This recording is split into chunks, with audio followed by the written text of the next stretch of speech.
Right again, Alec. Some great memories there, and if you've got a favourite scene that you'd like to see again, drop us a line and let us know. Well, there is one woman who would never have tolerated a spider of any description in her pub. Before Bet and Alec took it over, the Rovers was ruled by the lady we saw earlier, enjoying an unaccustomed Benedictine with Ina. Despite that, she went on to become the Lady Mayoress of Weatherfield, the leading light of the Lady Licensed Victuallers Association, and the longest-serving landlady of the Rovers' return. She was a woman of lofty social ambitions, which extended a lot further than running a backstreet public house. Keep open. Annie, love. The eyelids to the weary night. All right, when you've got half a mo going spare, then.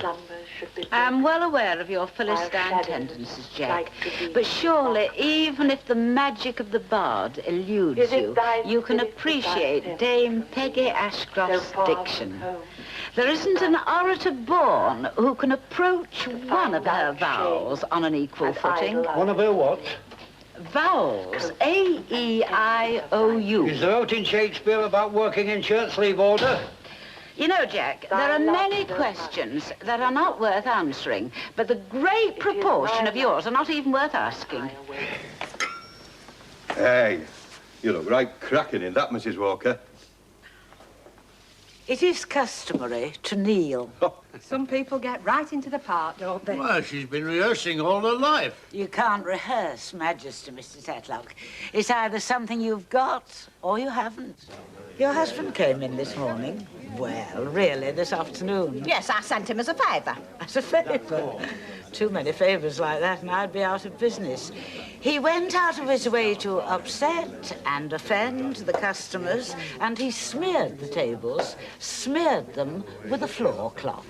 I couldn't allow him to continue. Yeah, well, he's not accustomed to the job, is he? Exactly. And therefore he is not entitled to the rate of pay for the job. Well, he only needs a bit of telling. We might describe you as a professional cleaner. I am a professional cleaner. Well, if you are, then your husband is an amateur, and not a particularly gifted one at that. Oh, no, he's a professional. He's a window cleaner. In fact, we're a family of professional cleaners, which puts us higher up in godliness than some folk I could name. Does it? Well, then, you might ask the very godly Mr. Ogden where the other pound is, because you should only be £2 short. And £2 short, you're going to stay. Right. And 2 lagers, was it? I can't help thinking how your father would have enjoyed himself tonight. Hey, he liked this place, didn't he? He loved it. Always something of a mystery to me, but he did. No, you're not going to let this party get you all depressed, are you? No, I'm just wondering where the 40 years have gone to. It seems like no time at all. Well, a pretty packed 40 years, wasn't it? Yes, indeed. We may not have lived through the most gracious period in the history of the world, but nobody can say it hasn't been eventful. They've been happy years, Billy. Not all of them, of course. But I do know I've been a very fortunate woman. With your father, of course, and with my children.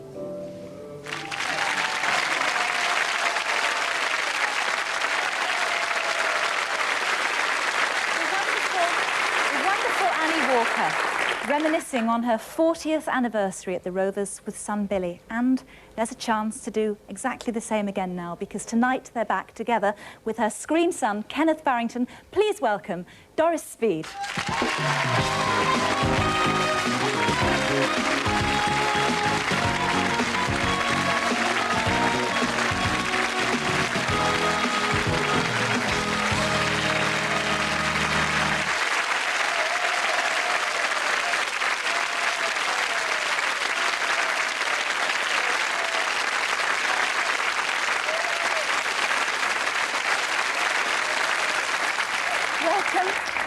A very big welcome, Doris. When you first got the part of Annie Walker, was it a very big honour for you?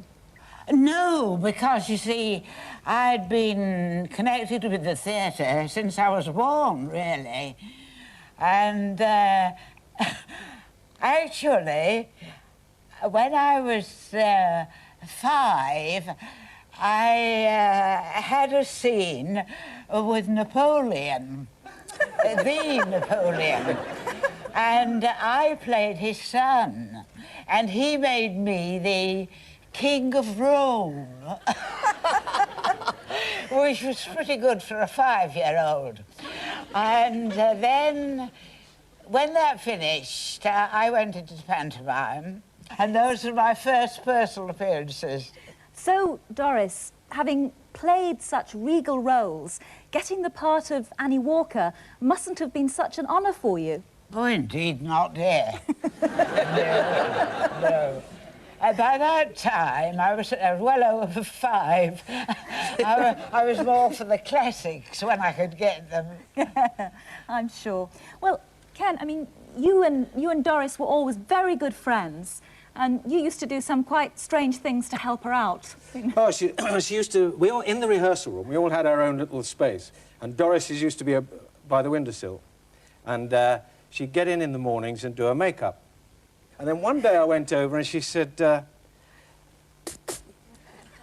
your hands warm? And I said, yeah, I think so, Doris. She said, well, do my suspender up for me, will you? I can't, my hands are freezing. And I said, Doris, for God's sake, I'm not made of stone. And we've been very close ever since then. Well, it's been delightful to have both of you here today. It's wonderful to see you again. You look wonderful. Ladies and gentlemen, Doris Speed and Kenneth Farringdon. Thank you.